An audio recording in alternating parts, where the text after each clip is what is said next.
going to try that again. All right. It looks like it's working. Sorry about that. Okay, we're gonna get this going this time for sure.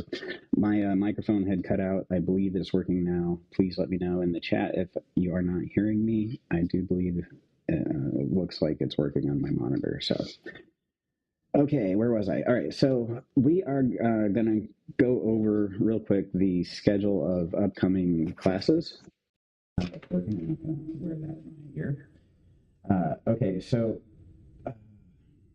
Let me turn this.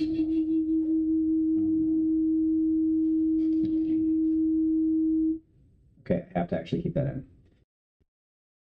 This is awful.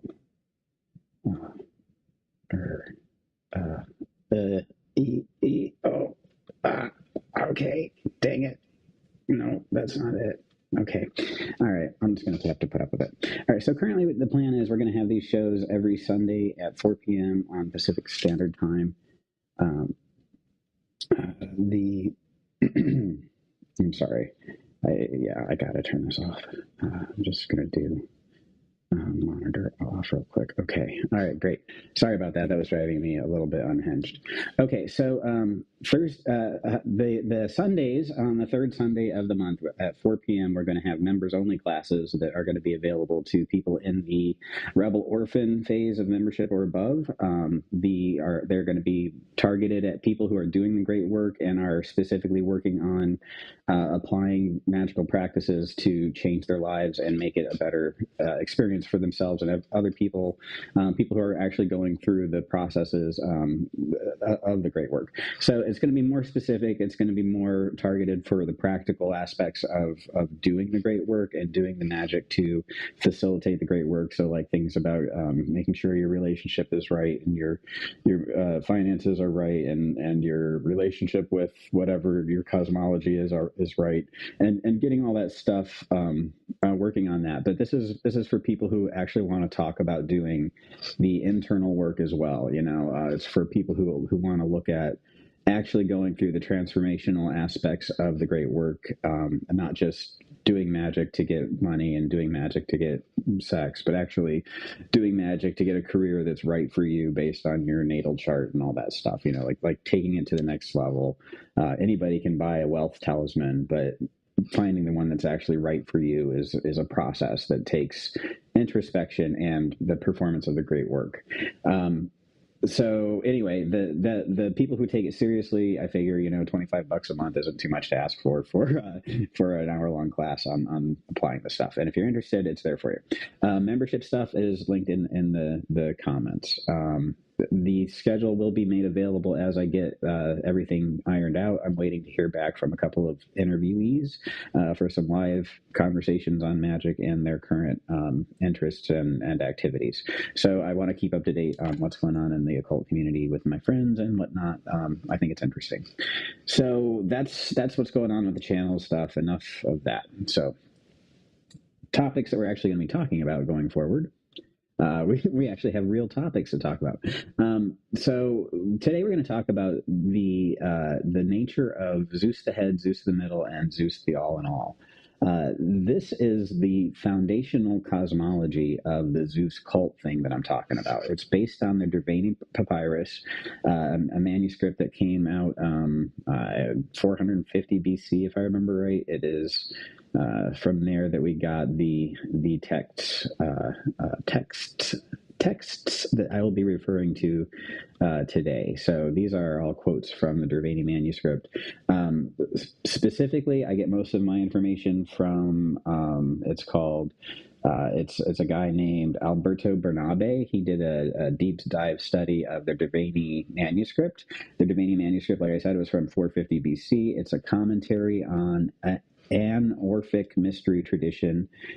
It's from an initiator in the tradition, and he's commenting on the mysteries that are revealed to initiates. It starts out with the phrase, I will speak for those entitled, close your doors, ye profane. Right? So specifically, this manuscript is designed for initiates in the cult. So I'm talking to people who are interested in the cult and are interested in understanding how a Zeus cult could be useful to them as a magical practitioner today. And it's entirely about a framework for the process of the great work and what we're doing in the great work and how we're going to accomplish it, right? So, Zeus the head, Zeus the middle, and Zeus the all in all is basically the cosmology that is presented in this manuscript as the cosmology that was referred to in their initiatory experiences. So they had an initiatory rite. They walked their candidates through these initiation, either an initiation or several initiations. They likely involved hearing the Orphic hymns being recited to them as they experience either a drug-induced or otherwise mystically induced trance state. They would go through the process and have all these wonderful experiences that were influenced by the conjurations that we use today as conjurations of these deities. The spirits would be conjured, the entities would be evoked, the spheres energies would be concentrated around the candidate, I imagine, and then they would go through this process and receive an experience, and then afterwards they would have a commentary period, just like in the OTO we had when I was a member of that group. We would do initiations, and afterwards we would take the candidates and sit them down and talk about what happened during their initiation, what the symbols were that they experienced, and what that might represent to them. Some initiators had more to say about it than others. It's not necessarily something that was encouraged to be interpreted for on behalf of anybody else in the OTO, because Thelema is all about your personal beliefs, right? In this Zeus cult thing that I'm trying to get started here, I also plan on doing these initiations for people in the flesh eventually as we get more facilities and interest going. But these initiations are going to be designed to create a mystical experience for the candidates, and then afterwards we'll sit down and we'll have a conversation, right? So anyway, getting back to the actual manuscript, the Derveni text itself is designed to provide a commentary on a particular poem. A lot of people say they figured out exactly what poem it is, and other people say they haven't figured out what poem it is, but it's probably the hymn to Zeus from Cleanthes or something similar to it. It has some of the verses from it. I don't care personally. I think it's a variation of that particular poem, that it was specific to this particular initiatory group, but I don't have any evidence for that, and I'm certainly not a scholar, and I don't pretend to be one on the internet. I am a computer programmer who dropped out of college and has faked my way through 20 years of computer tech stuff, and also I've written some books on the esoteric mysteries of the great work because I feel called to do that kind of thing. I am not an expert on ancient Greek anything. I have a passion for it. I feel called to it. I do magic. I have these spiritual personal experiences with these invisible spirits that I think have informed me in how to have a better time in life. And I pass on that information because I feel called to do that. That's me. I'm just a person on the internet. You have to figure this stuff out for yourself, and I strongly encourage you to do that. The whole reason I've adopted the Illuminism as the guiding principle of what we're doing here is because it encourages you to embrace your own creative critique of yourself, right? The whole process of what we're doing, and we'll get into what we're actually doing here in just a minute after we talk a little bit more about where this cosmology is coming from, right? So Zeus the head, Zeus the middle, and Zeus the all in all. It comes from this Derveni text manuscript that is a commentary on their initiatory formula, a commentary on the poem that was used during the initiation.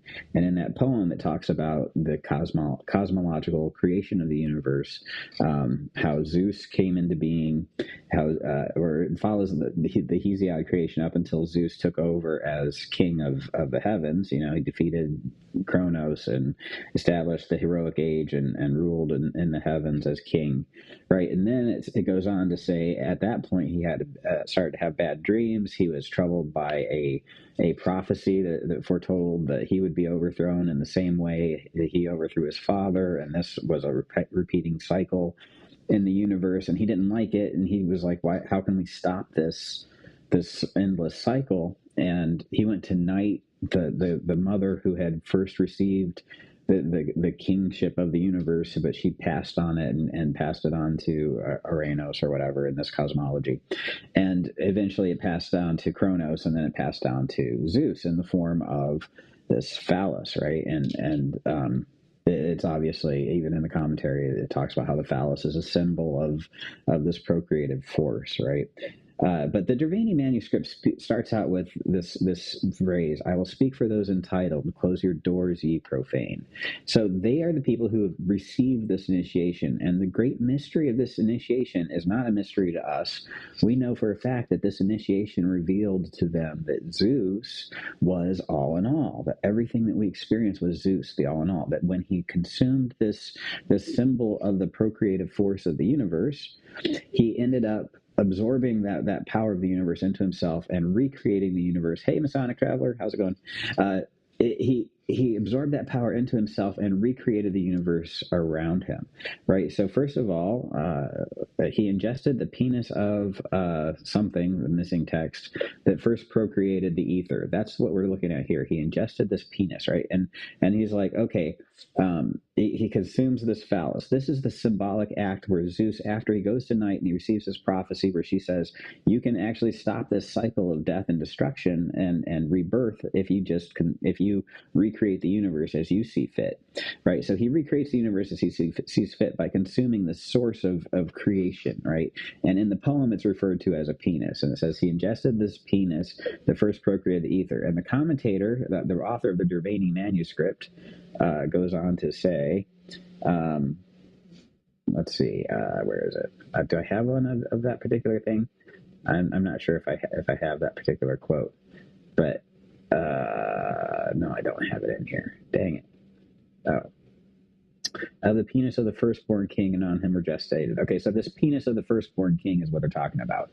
But somewhere the Derveni author says, I can't find it in this particular thing, of course, but the Derveni author says he used this verse likening the sun to a genital organ because he saw that people think that procreation resides in the genital organs and does not arise without genitals, right? So what he's saying is the sun is actually what he was talking about. This phallus that he's talking about was the phallus of Kronos, that when it was cut off, the froth, it fell into the ocean, and the frothy foam, out of the frothy foam arose Aphrodite, right? The symbol of procreative power and sex and love and lust and that creative force.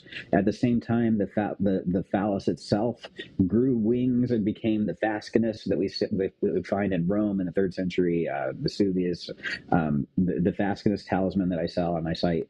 It's a phallus that has wings, and it flew up into the sky, and it became the sun. In other talks, I've talked about how that golden phallus of the god, the Osiris myth, talks about how Osiris was cut into many pieces, and Isis was able to revive him because she found all the pieces, but she couldn't find his phallus, so she replaced it with a golden phallus, right? So he was made whole and he was reborn, but without his phallus, because his real phallus had become the sun. It was the sun up in the sky. And the reason that the symbol of the sun in astrology is a circle with a dot in the middle is because it symbolizes a penis. It's the forefront of the penis, because the sun is the source of light and life and love and liberty on the earth. The earth is a closed system without the sun. It would die, a cold, decaying hub, without the energy coming in from other spheres, from the sun. Life itself requires the earth to have a power source, and that's the sun, right? So this generative force was the sun, and that was identified with this penis in this myth, right? So the penis is not a penis. It's just a symbolic penis, and that's what the Derveni manuscript author also said. So it was just a symbol of the generation of life, because they couldn't imagine generation without some generative organs. But it was a metaphor. They knew what a metaphor was at 500 BC, and they specifically said this was a metaphor. All right, so he consumes this phallus, and when he does, he destroys the universe. Everything in the universe gets consumed into him, and everything is obliterated. There's no more earth, there's no more Gaia, there's no more chaos, there's no more nothing. Nothing exists. He alone exists, right? And in that moment, But after he ingested that penis of the first father, he became the all in all, right? So at that point, this is what happened. Zeus became born first. He crushed the universe, and he created a new universe. Zeus was born first. Zeus of the shining bolt was last. Zeus's head, Zeus's center, all things are from Zeus. So that's where that Zeus the head, Zeus the middle, Zeus the all in all comes from. Zeus's head, Zeus's center, all things are from Zeus. Zeus ho Kephale, Zeus the head. Zeus ho Mesos, Zeus is the center. Zeus ho Ponto Krator, Zeus, all things are from Zeus, right? That's where that phrase is coming from, right? So anyway, that's where I get this whole Zeus the head, Zeus the middle, Zeus the all in all. He's the breath of all. He is the Moira of all. He becomes the breath in our early sources represents the spirit. So every time that we have a spirit that we work with, if you trace the word for the spirit, angel, daemon, ruach, ruach Elohim, El, all these words for gods and spirits, Theos, Zeus, all these words go back to the word for air, breath, or breath. Basically, breath is the spirit, pneuma, pneumatic breath. Breath is the source of life. Every word we have for spirit, even spirit itself, goes back to a root word for breath. Breath is the source of all the spirit, the invigorating essence, the invisible essence of life was symbolized by air and the breath of all. Zeus, by consuming that creative force, became the source of everything. He internalized it, destroyed everything, and created everything anew. He is the source of everything. He is the source. He used that creative power to also create everything out of himself. He is everything that creates everything, that maintains everything. Okay, so after he became all in all, right, the next thing he did, next slide, and on him were gestated all the immortals, blessed gods and goddesses, right? So out of himself, he generated these gods and goddesses, all the gods and goddesses that we know of. So like when you go back to the Hesiod, we have the Hesiod as this record of how things came into being. And that record of how things came into being includes chaos and Gaia and Uranus and Kronos and Zeus overcoming it with the Titanomachy, all that stuff we have as a history now. So obviously when Zeus destroyed the universe and recreated it, he kept the Hesiod, or he re-emanated those gods that we have those myths about, including a little Z Zeus who went through and became all the things that we have our myths about Zeus, the little Z Zeus. But that little Z Zeus, or I guess it's still capital Z Zeus, is not the same Zeus as the demiurge Zeus, right? The demiurge Zeus is the one that swallowed the phallus, and then on him were gestated all the immortals, blessed gods and goddesses, etc., right? All the immortals came out of that demiurge. He recreated night. He recreated Gaia. He recreated Uranus. He recreated Kronos. He recreated the Titans. He recreated himself. He recreated his brothers and his sisters, and he recreated the Titanomachy to express his will. So he rewrote the universe. He kept some aspects of it. Whatever he got rid of, we'll never know. But he recreated it in his own image, with his own will, with his own voice, with his own perspective on how things would be. And he did it in a way to stop the destruction of the universe. And the cycle of destruction that he was going through was always the cycle of Gaia getting mad because the monsters were kept within. Right? So the mythos that we received from Zeus when he manifested as these gods, the message that he tells us is when you try to keep the monsters chained, the world itself will try to overthrow you. Gaia is the one who overthrew Uranus through the actions of Kronos. She's the one that gave him a scythe so that he could overthrow his father. Gaia and Rhea are the ones who raised Zeus in secret to overthrow Kronos, the Titan, because he was keeping things from being created. Right? Gaia was mad at both Uranus for not allowing the other Titans to be born, and eventually at at Kronos because he was swallowing the babies. And Rhea and Gaia conspired against Kronos because he was stopping things from being, because he was afraid of losing power, and also because he was hiding the monsters in Tartarus, right? So Kronos, after he took over, he took all the monsters, the Cyclops, right? The Cyclops were in hell; they were in Tartarus, and the hundred-handed Hecatonchires,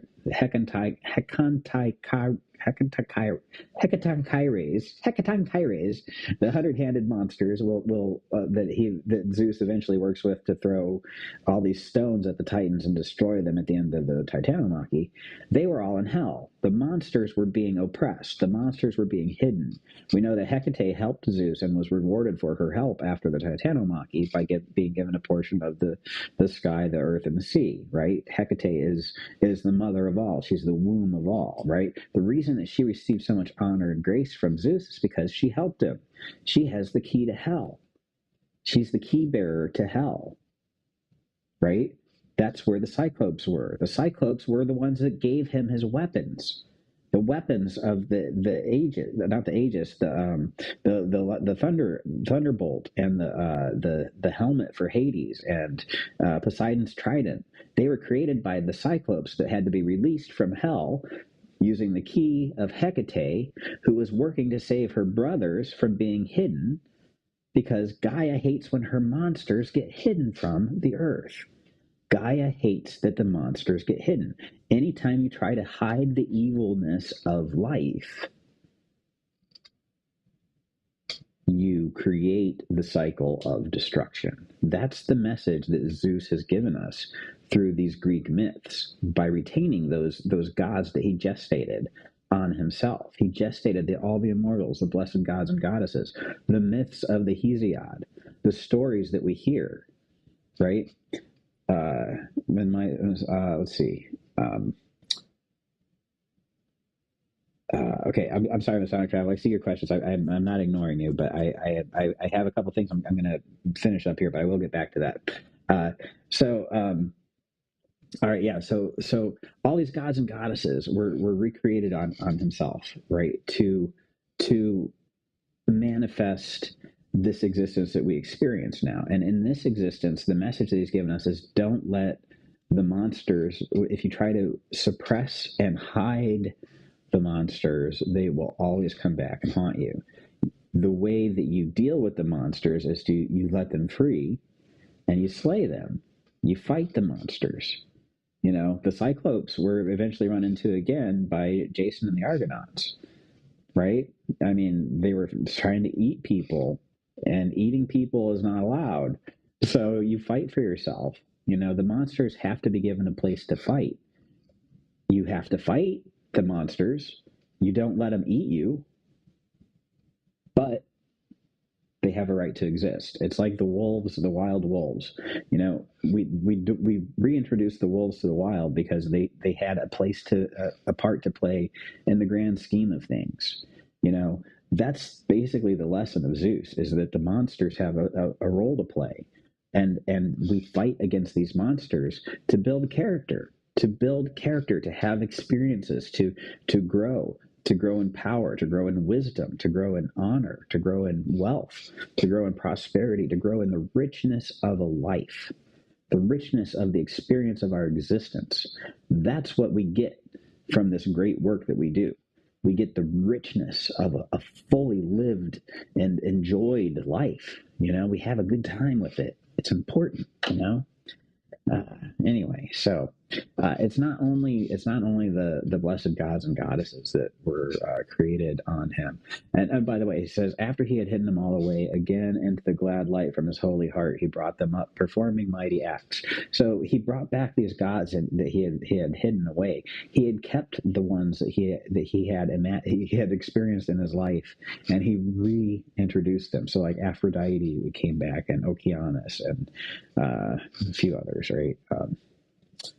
He contrived the earth and the wide sky above, so Gaia and Uranus, and contrived the great strength of the wide flowing Okeanos, right? And he puts the might of silver swirling Achaeos, and from which all seas came. So, like, he brought back these pieces of himself that he had kept safe within himself. And one of these texts has some interesting conversations about how the ancient Greeks saw the inside of gods, because, like, Kronos swallowed the gods and kept their potential inside of himself, and Zeus swallowed the gods, and when he recreated the universe, he had swallowed the gods, right? So this swallowing of the entities and the essences and putting it inside yourself, that's a mythos, right? And that should be part of the mystery tradition that we do, is the god swallowing, the continuation of the swallowing of deity, the internalizing of that power that is a representative of the forces that manifest and maintain this universe. Anyway, all the immortals, right? So after he swallows the penis of the firstborn king, and on him were gestated all the immortals, blessed gods and goddesses, also the rivers, lovely springs, and everything else that had been born, he himself alone became, right? So this is where he creates the universe, the world around him, everything. So getting back to the name of the actual thing that we're doing here tonight, it is Zeus the head, Zeus the middle, and Zeus the all in all. So this phrase, what it is, it's an essential.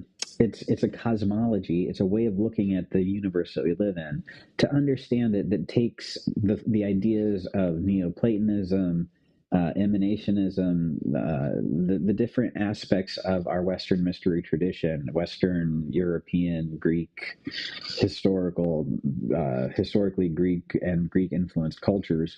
They all have this core of there being like a monad or a nous mind, and from that there's like the emanation of the other deities, and these other deities manifest they've got like assistant spirits, either as angels or legions, and then underneath those spirits are other spirits, and then humans exist in the material world, and in the world of the elemental kingdoms, where everything is combined and can be experienced. And the magicians of the humans can work with these invisible spirits, and the priests can work with the invisible spirits. And all the specific humans in the material world get to have access to these invisible spirits in the spiritual world. And together we create the world according to our will. That's the theory, right? So that's what comes out of this Western, or this Greek anyway, this Greek influenced tradition of spirituality that we inherit today. Let's see. Yeah, okay. So that's basically it for these slides. This was all I really wanted to talk about. So that's what the Derveni manuscript lays out for us, for Zeus the head, Zeus the middle, and Zeus the all in all. And why is that important to us as magicians today now, right? So where is it? It's know thyself. Okay. So this quote is from Agrippa. Whoever therefore shall know themselves, shall know all things in themselves, especially they shall know God, according to whose image they were made. They shall know the world, the resemblance of which they beareth. They shall know all creatures, which with they symbolizeth, and what comfort they can have and obtain from stones, plants, animals, elements, heavens, from spirits, angels, and everything, and how all things may be fitted for all things in their time, place, order, measure, proportion, and harmony, and can draw and bring to themselves, even as a lodestone draws iron. This is the essence of the great work of the Western mystery tradition of Agrippa in the 16th century. This is what we understood the great work to be as magicians, based on the Corpus Hermeticum, which had just been returned to Europe from the fall of Constantinople.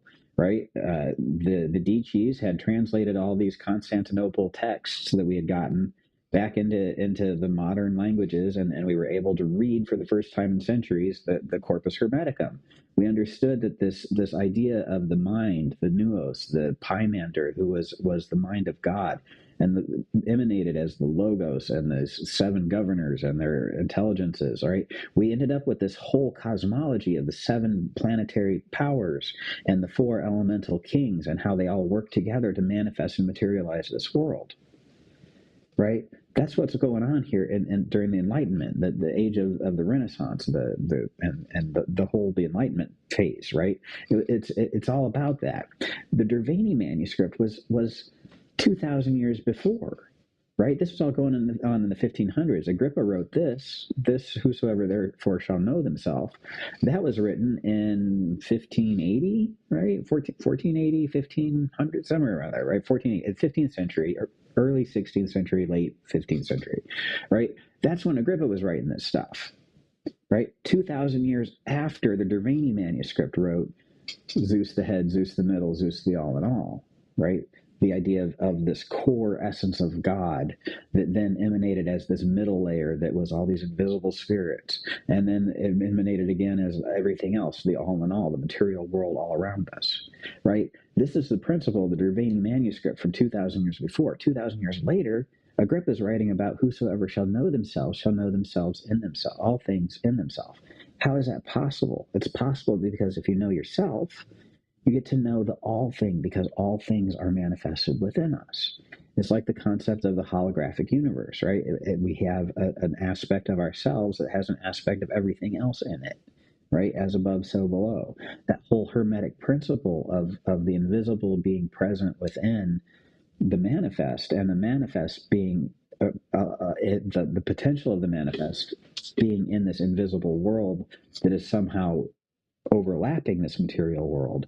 That mystery is what we're trying to strive to understand and use to our own benefit as magicians, right? We're trying to get better lives for ourselves and for the rest of the humanity, if we give a shit about them, because we have this special relationship with the powers of this invisible world. Now, this Zeus the head, Zeus the middle, Zeus the all in all, what it reminds us of is that we're all part of this one big thing, right? I am a manifestation of Zeus, the head. The head is the source of everything. This god Zeus ate the phallus of his father, whatever the fuck weird shit that represents, and became the demiurge of the universe. He created this universe in his own image. Great. Here we are. What's it all about? Why are we here? I have a whole talk about this coming up, but it's basically to experience ourselves, to generate these, to create and experience our lives, everything that happens from the moment we're born until the moment that we die. We're creating some experiences for this all thing.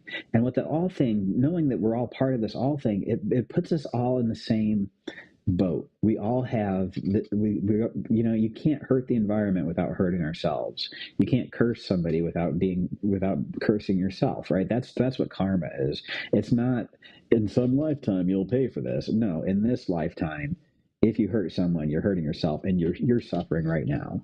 The suffering of your brother is the suffering of you, whether you're aware of it or not, because we're all the same person. We're all suffering, if any of us are. That's just how it is. That's a reality that this essence teaches us. It creates the motivation to be good, because you're only being good to yourself, right? But at the same time, it recognizes that all of creation eats itself. Everything eats something to live. Monsters can't be suppressed. The monstrosities and the evils of life have to exist, and there's a contest between good and evil, light and darkness, however you want to put it, the things that bring you happiness and the things that don't. There's a struggle. There's a real struggle. I got a whole talk about that too, that we have to go through as the great work. There's a reason that we have to do work, and it's not just easy, and it's not just handed to us, right? We have to understand that there's a darkness. But Zeus the head, Zeus the middle, Zeus the all in all teaches us that everything that we experience is part of the same thing. and that nothing that's being done to us is being done by anybody but us, right? So it gives us a chance, an opportunity to take control or at least influence over our situation, because we know we are also the source of all things, and we are also the middle of all things that are manifesting things, and we're also the self that's experiencing our lives, and we're also the world around us that we're experiencing. We are part of this, and we have a say, right? And that's the core teaching of Hermetics, is that through our words, this invisible spirit that is the all thing changes our experience in this reality, right? It's simple. You say things, and the invisible spirits go to work for you because you're an aspect of the all thing. This is the core principles of Hermetics. We're made in the image of the Father, whatever the hell that means. It means we are actually creator entities in the same way that this entity that we say created the universe, this Zeus that is the all in all, we're also that in our own lives, right? I'm the one that decides what I'm going to do, and my decisions are what everything else reacts to, and that's what results in my experience. My magicalness is what gives me access to influence these events and these experiences. Anyway, this three-part thing, Zeus the head, Zeus the middle, Zeus the all in all, is something that is applicable across every aspect of your life. Okay, so like, it's not just the head of everything in existence is the demiurge, and the middle is all these spirits, and then there's all these people and rocks and trees and shrubs. I mean, that's one way to see it. That's Zeus the head, Zeus the middle, Zeus the all in all. But it's also, there's a head, there's an idea of everything, there's these invisible forces that make that idea manifest, and then there's this material aspect of things, right? It's a three-part process that explains every experience you're going to have. Everything starts with an idea, has some supporting elements to it, and it results in an experience. If you're going through an experience and you want to know what the fuck is going on, you take a look at what you're experiencing, you realize there has to be a middle that's supporting this experience. There's a realm of invisible things that happened leading up to this moment in time. All these invisible things are the middle, and they're all coming under the force, this direction of one idea, okay? Zeus the head, Zeus the middle, Zeus the all in all.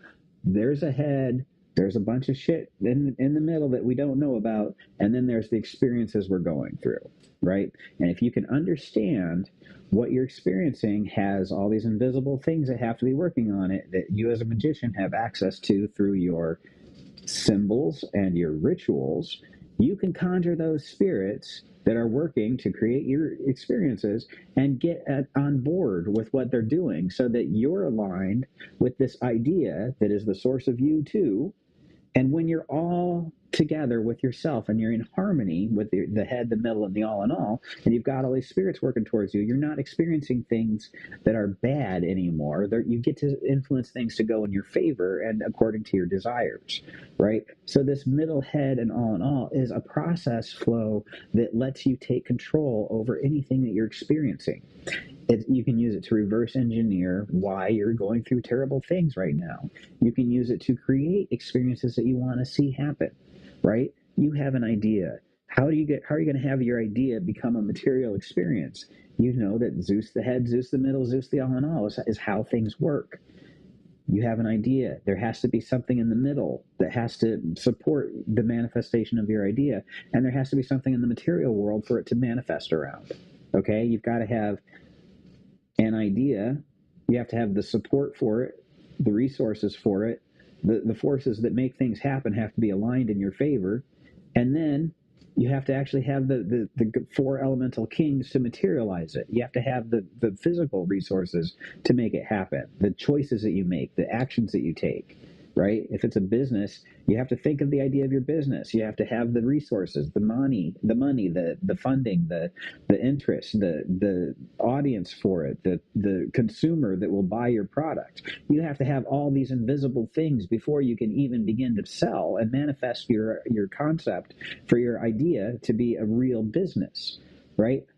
The head, the middle, the all in all. You have to coordinate the middle to manifest your experience. And you do that by assuming your position as the leader of the head. You're directing the forces of the head, the forces of creation, that penis that Zeus swallowed, that force of creation, that force that is what draws things to you as a lodestone draws iron, that force of creation is directed through your will, your mind, your head, into your middle spots, your middle parts of your life, the invisible forces, to create your experiences.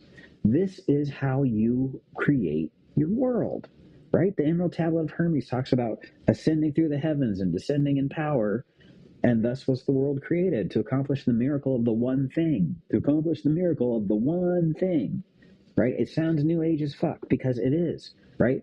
Zeus the head is emanating, is experiencing itself in every moment through every one of us and all the spirits and all the gods.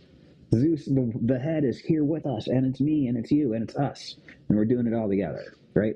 So anyway, that is basically what I wanted to talk about. So Zeus, it's the perfect model for just about everything that you want it to work for. It's a cosmology of the universe that puts you in the center of your circle as a magician, as a manifestation of the core elements of creation, and who is a part of the middle, an aspect of the process of materializing things. It works for stories. Like if you're telling a story and you want to create a narrative for your life, you can create a head. What's your source? What's your idea? What's your supporting cast? What's the middle part? Who are all the characters in your story? What's the end result? What are the experiences that they feel? Right? It's just a model. Head, middle, all in all. For occult projects, if you want to create an initiation, what's the idea that you're initiating people into? Who are the supporting actors for your ritual? What is it going to look like in the material world? How many actors are you going to need? What incenses do you need? What herbs and spices go into it, you know? If it's a material goal, like I want a new job, what's the idea that you want to do with your job? I don't know. I want to be a writer. I want to be a writer about technology. I'm interested in technology.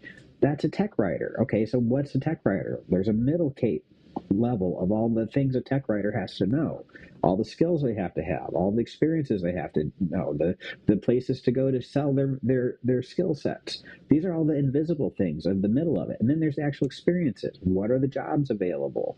What does it look like to write these things? What does the end product look like? What's the all in all look like? What's the experience of this when it manifests, right? All these things can be broken down by this simple model of there's a source, a middle, and an end, a beginning, a middle, and an end. And it's everything, everything to it, right? And the three parts are the idea of the thing, everything it takes to make that idea, and then everything that the idea will do with the people in the world when it's experienced, right? Those are the three levels. Yeah, you can use it for relationships. If you want a relationship, what's the ideal relationship? What's the idea? You know, what does it take to have that? What lifestyles do people who have that relationship that you want? What do their lifestyles look like? Does your lifestyle look like that? Put the middle things to work for you so that you can have the relationship you want. You know, what experiences to lead up to that relationship? Engineer your life so you have those experiences. You know, that's what you have to do for all this stuff, right? It's a simple model, but it gives you the keys that you need to kind of use the nuts and bolts to reverse engineer your daily experiences and start breaking it down into manageable chunks that relate to your seven powers of the planets, your seven deities that you work with, your four elemental kings, all the things that as a magician you know how to manipulate, right? This is how you actually do it, right? Is with the magic and with the actual circles and the spirits that you conjure and the candles that you light and the statues that you venerate. You know, that's how you do the magic, right? But this concept of Zeus the head, Zeus the middle, Zeus the all in all gives you a complete understanding of Neoplatonism, panentheism, the idea that God is in everything and is all things. Animism, right? It gives you a reason to speak to everything. It gives you a method for justifying your power as a magician because you understand that you are the middle and you are the physical manifestation of God. You tap into the divine Pymander a little bit and you tap into the great work a little bit and you have a whole explanation for why you're here, why you have power and authority over invisible spirits, and what you can do with it to change the world, and what you're supposed to be doing with it, right? You're supposed to be learning who you are and what you want. And when you know what you want, you know why you're here, right? Your desires are a reflection of Zeus's will for this universe that we experience, right? We all have a part to play in it. We all play as big of a part as we want. We all have the experiences that we desire up to the point. You know, everything's not entirely under our control, of course. There is fate, but we have influence. We have control over our choices, or at least the illusion of control. It looks like when I decide things, the universe does certain things. So we use that to our advantage, whether it's all in our head or not. It doesn't matter, because we are Zeus, and Zeus's will is manifesting through our choices. You know, the fate of the universe is the choice of Joshua Gadbois, right? Or whoever. It's your choice too. Okay, so anyway, that's all I have to say about this subject. I'm going to go back and take a look at Masonic Traveler's questions here. He's got quite a few. Okay, so do you believe drugs were necessary in the Mithra mysteries, or was it all symbolic sex magic? I don't think it was all symbolic sex magic. We have, I think there are mushroom chemicals that have been found as part of the Mithraic traditions and Orphic traditions. It's pretty well documented, I think, that cannabis and psilocybe are chemicals that were in use in the mystery traditions of the cults and the temples of the time of the 5th century BC, and going back to 8th century BC, and the all the altars to Jehovah out, and the oldest altars to Jehovah that they have all have pot and cannabis and hash residues on them. It's pretty standard knowledge that drugs were part, in my opinion, they were definitely part of everything. The mythos that we have in the Orphic tradition is not, and the Dionysian, and the fact that Dionysian traditions are ecstatic mysteries, and the Orphic traditions are all about Dionysus, or a lot of them anyway. I think it's not a coincidence, and I think it's definitely about doing drugs and sex and all the things that alter your form. But the mythology directs you. The point of initiation is to be equipped with knowledge and power to influence your life according to your will in a more effective way. Right? That's the point of initiation. That's the point of the great work, and why we're transforming ourselves into more efficient and more powerful people, is to accomplish our true will and manifest our realities according to our desires the way we want. Right? It's pretty selfish. It's kind of arrogant. It's okay. We're magicians. It comes with the magic. Comes with the wand. And if you don't like the wand energy, then don't use it. It's fine. It's just what it is. So anyway, that's I think the whole process of magic involves getting into an altered state so that you can understand your relationship to everything else. Because when we're not in an altered state, either through sex or sex or drugs or alcohol or whatever it is we're using to kind of offset our brain chemicals a little bit, even if it's just repeated mantra or placebo effects also release the same fucking chemicals as opioids. It turns out you can use the naproxenine or whatever it is that you use to block opioid addicts from having an overdose. It turns off of the placebo effect. They found out that if they give it to somebody who's not suffering from pain because of a placebo effect, if they give them that, it blocks that sensor. So it turns out that placebos, where you convince yourself that you won't feel any pain, they release the same opioid drugs or chemicals that numb pain that opioids release. So anyway, trance states are the same thing as drugs, is what I'm saying. You get the same thing out of saying mantra a million times as you do from smoking pot. I don't give a shit what anybody says about it. It's not cheating. It's the same thing. You have an altered state.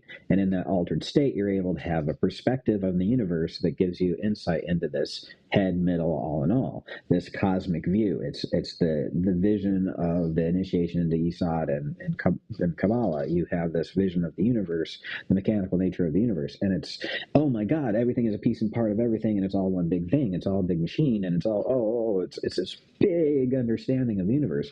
That's one of the first things you understand, right? This understanding that we're all manifesting the ideas of God through our lives, and that what we consider ourselves, our ideas of ourself, is a myth that we've adopted from our creation throughout our existence, but we're just kind of passengers. We're eternal passengers in a temporary ride, and that temporary ride is, for me, it's Joshua Eugene Gadbois, right? That's my temporary ride as Rufus Opus, and everything I write, everything I do in this lifetime and experience is my ride. But when I die, when this ends, I go back to where I came from, and I go back to being what I really am outside of my trauma and my addiction and my recovery and my many issues, my personality quirks, my narcissism, my mental illnesses, right? All that stuff goes away when I die, and the core essence of me can do whatever the hell it wants, right? This is all mushroom revelation, by the way. This is like, I took the mushrooms and I went into the all thing, and I communed with it and had some personal gnosis that when I came back and thought about it and read my magical studies and conjured my deities and talked to my HGA about it and did my meditation and contemplation and meditated on the one all thing, it all came together as this story that I'm telling you about how it all works. But that's, drugs are a part of it. It's very much a part of it. And life and death and the movement of consciousness from birth to death to birth to death, it only makes sense, I think, as a continual emanation of your existence, temporary as it is while you put on other people, right? But it explains everything that we experience. It has the most explanatory force for the spiritual experiences I've had in my life. It's the most logical and rational explanation, and it continues to provide me with predictive force, right? So I am an Illuminist. I very much challenge myself all the time. I don't believe most of the things I say. I think I believe them and it's effective, but I don't think it's necessarily true. And I drop what I'm saying. I try to drop what I believe when I am faced with a more effective way to explain things, but I'm not great at it. I'm still bigoted and hypocritical, just like everybody else. But I try to not be that way. So this emergent philosophy of the universe as this mind that is emanating as spirits to support the creation of a physical world that can be that you can be born into and experience as if you were individuated and not part of this all thing. That explains everything that we're experiencing. It explains all the religious beliefs that people have. It makes room for everybody to be right, and nobody has to be wrong except for the people who are telling you that you're wrong. They're the only ones that are wrong because they don't get that we're all right. And when everybody understands that we're all right, I feel like maybe we'll all be all right. Okay, so someone's Masonic says, I've been wondering, why is working with the Galatian spirits important to you? Is it because they're the old gods? Also, do you have a course that focuses on this? I am planning on having a course that focuses on this in the next probably 3 months or so. I have a book on it. I focus on the Galatian. I think it's very important to work with the Galatian, not because they're old gods, but because they are the terrestrial spirits that maintain existence. If you look at the source of the Galatian spirits in Lemegeton's Galatia, they came from the Pseudo-Monarchia Daemonorum, most likely, and that came from Richard Scott's Compendium of Spirits, right?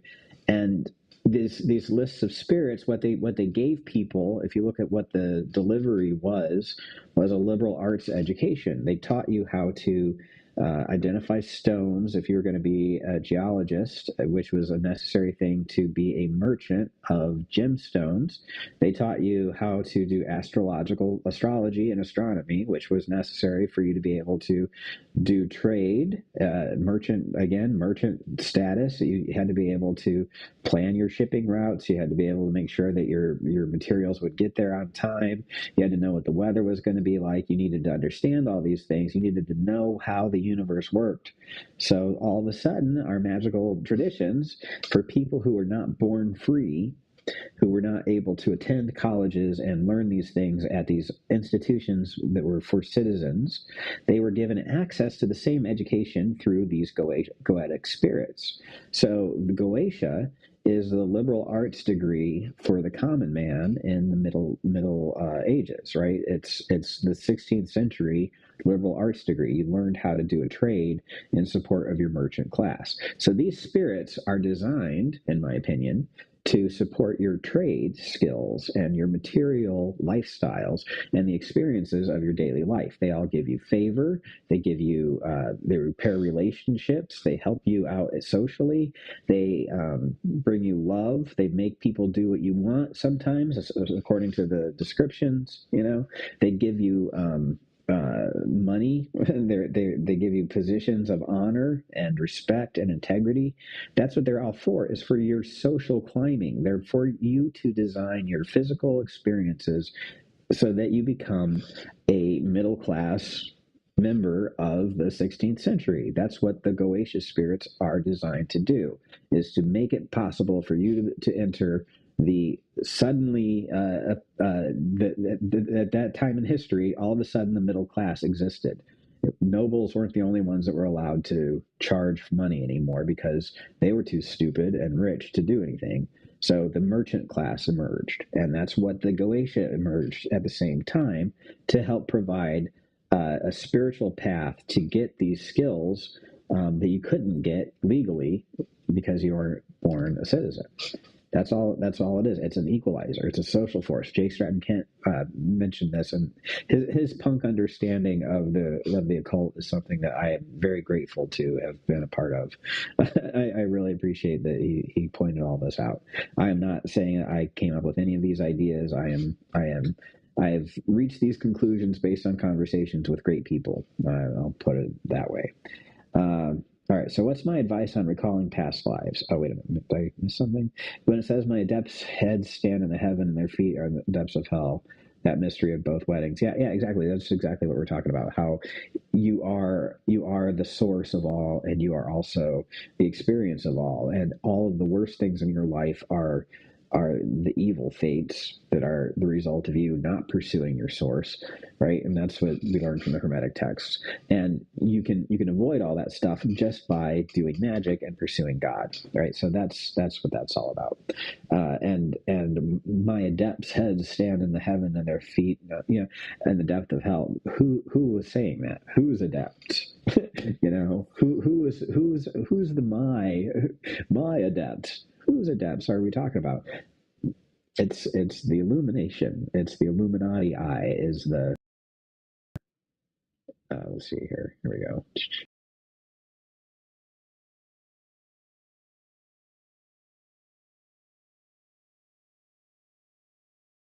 Are the ones that are doing the process of knowing themselves, right? So anyway, that's what that is. Advice on recalling past lives. Because but you mentioned you thought you were a fictional character. Okay, I don't know what the Thisharb method was anymore, but I was very much a Thalamite for a while. I'm not so much a Thalamite these days, but I am very familiar with Crowley and his writings. I didn't use Thisharb. I have read it. I don't really remember what it was, to be honest. The method I used to recall my past lives was I visualized in a very New Age way the center of everything as this great big source of white light, and myself leaving my body and having a silver thread attached to it, my spirit floating up to the source of everything, merging with the source of everything. I had a visualization that my friend had taught me about picturing yourself in a library. And in that library, there were all these books, and the books represented all the knowledge and information of your past lives.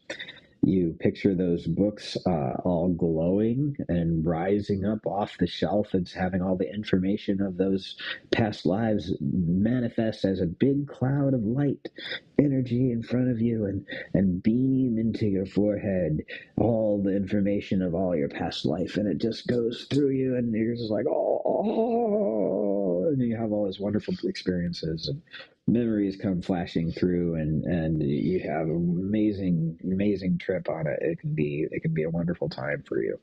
And then when you get back to yourself, you feel more confident, and you just seem like you know things and you understand things you didn't know before. But I am putting together a hypnosis thing based on that, on that basic visualization I just went through, that will be available to members, of course. One of the levels, I can't remember which one that was, but also I'll be selling those as packages on my class, on my site, as like a class or something. I don't know. I'll figure it out. But you should definitely do that. It's something you can do yourself. You don't need me to do it. You just meditate and put yourself in a place where you can visualize your spirit leaving your body and returning to some spiritual home. I like the Lake of Dreams is a good one. It's like the mystical Lake of Dreams where all magicians meet in their dreams, and there's a big lake that's glowing in the dark in this cave, and all these magicians flicker in and out of being around it. And if you go into the lake, you can do all kinds of weird stuff, like drink from it and get all your memories of your past lives, for example. That's a method. You can dive into the lake and find out what lies beneath the surface. You can go around the lake, and there's pathways and there's caverns that you can go down. Right? It's a great meditational tool that you can use to explore the astral realm or whatever. All right, Lake of Dreams.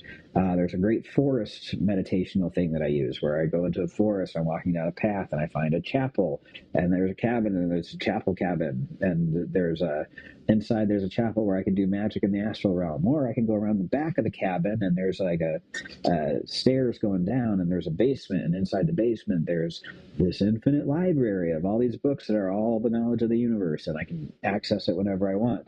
And there's a librarian there to help me, and there's a hallway, there's a seating area in front of a fireplace where I can read and study, and there's a hallway that goes down, there's doors that open up into statuaries where I can take on the astral form of whatever animal I want.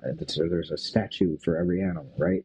Or another, like just like the Avatar, right? Or there's another room that's all my memories, right? It's the castle of memories, and I can go in there and I can remember my childhood by touching a symbol of my childhood. I've got all these meditational tools that exist out there. So those are the techniques I use. It's not anything special. It's not real. It's not real. It's all mental tools, symbols that we use to access this knowledge and power, I guess, or whatever it is that we have. And it just kind of gives you more confidence, more metis, right? More cunning, more wisdom, insight, and ability to work with the magical techniques that are readily available through conjuration and the grimoires and the spirits. Getting back to the Goetia real quick, the reason it's important to work with them is because they're terrestrial spirits that support your financial well-being in society, and they manage your status, your income, and your respect, right? Your reputation. So all those things are important, and that's why it's important to work with the Goetia. If you don't want to work with the Goetia, you can have the same results from the Key of Solomon talismans. Do the same thing because they were written at the same time, coincidentally. But you can also work with the gods, the seven planetary gods, or the archangels of the seven planets. They all have aspects that do the same thing. It's not important which system you use to do the things that make you a better magician. It's important that you do the things that make you a better magician, right? And that's cover your finances, cover your bills, cover your credit report today in today's day and age, get a decent education, have good income, have a decent relationship, don't be a jerk, have a decent following on the internet, make money in the financial marketplace, know what's happening with politics, understand what the forces are that are hidden behind the scenes without being surprised by, oh my God, Putin, oh, what a shock. nobody who's a spiritually aware person is going to be surprised at the next 20 years. It's going to suck. We're in the Kali Yuga, guys. It's going to suck no matter who wins the election. It's going to be bad. It's going to be bad. It doesn't matter anymore, right? It's going to be bad until we fix the problems that we have. And that's just how it is. We're in the Kali Yuga, and as magicians, we have access to the light. As Gnostically aware spiritual entities who understand that Zeus the head, Zeus the middle, Zeus the all in all empowers us to do whatever we want, in this dark times, we're going to have access to more light than other people. And we're here, in my opinion, to share that with them and realign people with our source, because this backdrop is going to go to shit. It's going to go to hell. Climate change is upon us. It's over, right? It's just going to get worse for 20, 30 years, right? And then it'll start to get better. That is what it is, right? And for the next little while, it's going to be bad. How bad? It depends on how people are. What we can do as magicians is bring some light into the world and try to make it better for them, make it a better time for ourselves and the people around us. Let's see. Does Saint Cyprian fit into your cosmology, and if so, how? I don't work with Saint Cyprian. I am not. How do I put it? I haven't had any reason to work with him personally, and I have not seen anybody who does work with them have any experiences that make me think that I'm missing out on anything at all. I don't like a lot of. Just to be completely frank, a lot of the people who talk about Saint Cyprian are just. I don't like them. I just don't like them as people. They're just self-absorbed. They think they're so, and it's just like, oh, I just don't like them. They're pretentious. They're arrogant over very unimportant, insignificant crap, in my opinion. And it's not, and they don't have the power that it would take to justify the arrogance that comes with it. And it's been my experience with way too many people who are in the Cyprian current, and I have no interest. And it's, uh, I don't know. And yeah, that's where I'm at with it. I think it's good for people who are very into that, but whatever. Okay. Also, I purchased your Jupiter planetary course, but it seems the video cuts short on the download. Okay. So yes, on the Jupiter one, I believe it's at 1 hour and 38 minutes. It goes blank. What happened was, if I remember right, there was a technical difficulty, and I came back on like a minute and a half later. I will eventually edit that out and get that fixed. But if you skip ahead, it should be okay. Damn, I want your mind. I'm jealous. You could totally have my mind. It's broken. It's broken. But yeah, anyway, it should make this a course. I'm doing this for free because I want people to understand it and apply it to their lives and have a much better time, because I'm having a great fucking time. And it's pretty easy to do, and I see people suffering, and I don't think it's necessary. And I do believe that we're in the Kali Yuga. I really do. Okay, I can't see nothing when I try to visualize. This is something a lot of people have a problem with. I understand. If you can picture things like if you remember what things look like, it's not the same as visualizing, but it's pretty close. But if you can remember what Tom and Jerry looked like on a TV screen, if you can do all that stuff, it would be, yeah.